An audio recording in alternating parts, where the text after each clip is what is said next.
Yun lang, ma'am. Opo. Good morning po. Sir, meron po nakaumang na resolution sa Senate na para imbestigahan yung umano'y gentleman's agreement na pinasok daw ni dating Pangulong Duterte. Sir, kailangan pa bang ipatawag yung dating Pangulo kung sakaling matuloy yung investigation po ng Senado? Ang alam nyo, napakahirap magkomento kasi mga presidente yung nag-uusap. Sa ngayon kasi, nagbigay ng komento si Pangulong Bongbong Marcos. Nagbigay din ng komento si dating Pangulong Rodrigo Roa Duterte. Ang hirap gumitna sa usapin nito kasi may mga bagay, may mga protocol na yung mga presidente lang ang nakakaalam. Katulad yan, yung mga pagbisita sa mga leaders, sa mga bansa, ng mga ibang leaders, may mga pinag-uusapan talaga dyan. Alam mo, pupunta dyan, magtititigan lang sila. Hindi. May pag-uusapan talaga dyan. At yung mga bagay na palagay ko, may kinalaman sa national security natin. Hindi naman na siguro dapat yan idaan pa sa public hearing o ano. Dapat pag-usapan na lang ng dalawang pangulo natin yan, ng silang dalawa lang. Kasi may kinalaman nito sa national security natin. Pinagmumulan nito ng mga usap-usapan na politically motivated at destroying our minds. Kasi ano to, brainwashing na, naging politika na. Alam nyo, itong napaka-sensitive na issue nito. At isa lang ang alam ko. Kasi hindi naman po ako nagpunta dyan sa West Philippine Sea na hindi ako na-brief ng military. Nung panahon na yan, ang alam ko, dyan sa UNCLOS, nakalagay dyan sa UNCLOS ang linaw na yung mga disputed islands, kailangan yan, status quo. Sinabi yan, nandyan yan sa UNCLOS. Ano?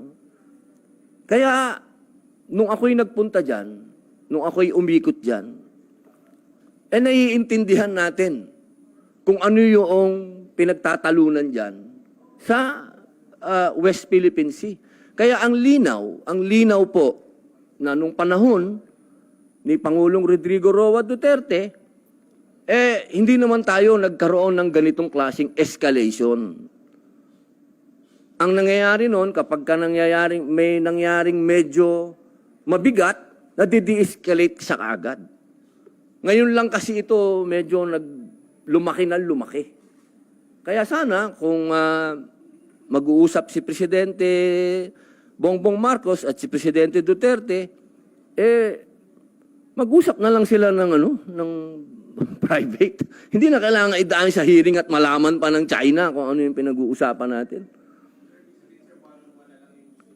Usap ni Duterte at ni President Marcos. Wala nang Senate hearing. Siguro ako lang po, hindi lahat ng bagay naman kasi kailangan natin ipaalam pa sa taong bayan, lalo na itong national security na to.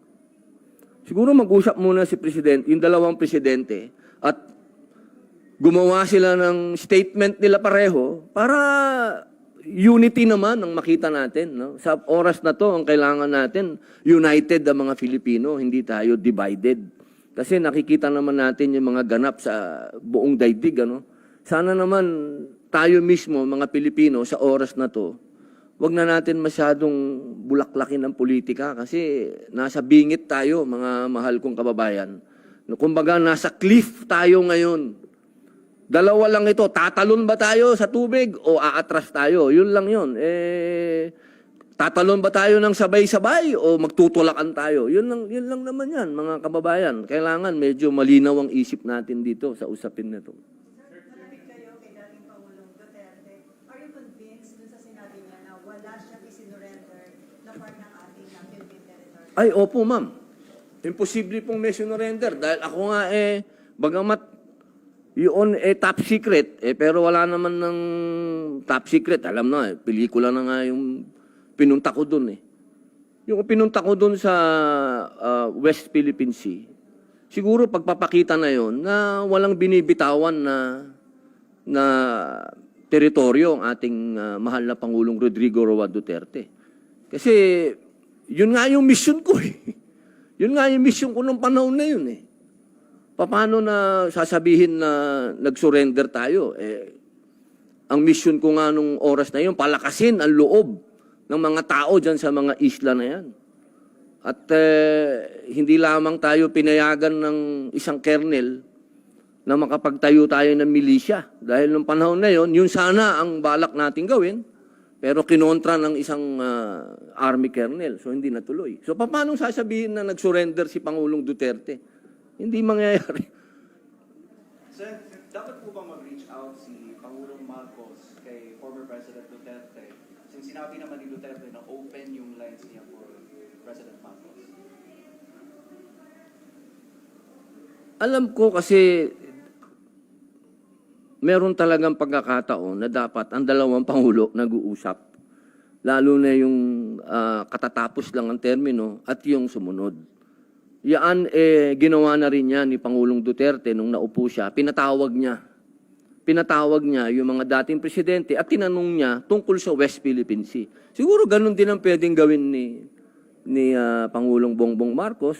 Ipatawag niya si Pangulong Duterte. Ako naman alam ko anytime na patawag niya si Pangulong Duterte, dadating yun. Lalo na may kinalaman sa ating kasiranlan.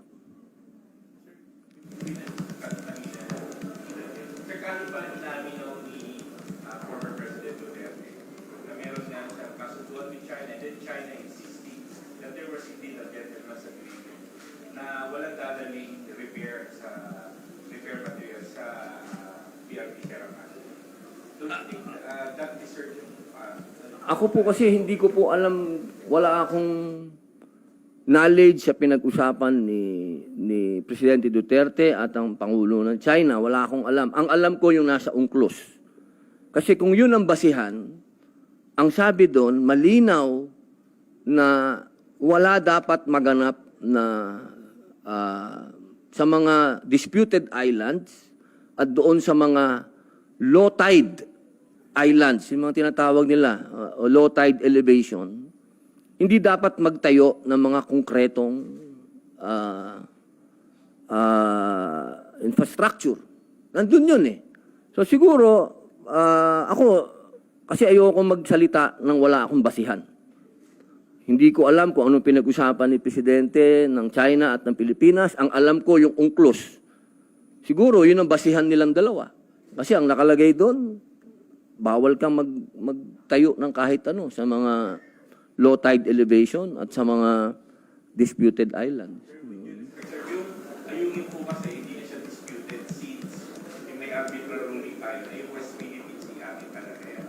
Talaga yan. Oh. Pagka pinanghawakan natin kasi yung arbitral, talagang ilalaban natin na atin yun. Pero, siyempre, meron laging two sides of the coin. Eh. Yung isang side ng coin, ang sinasabi ng Amerika ay ng China, hindi naman sila sumama doon sa arbitral. Kasi pag arbitral, dapat dalawa lagi ang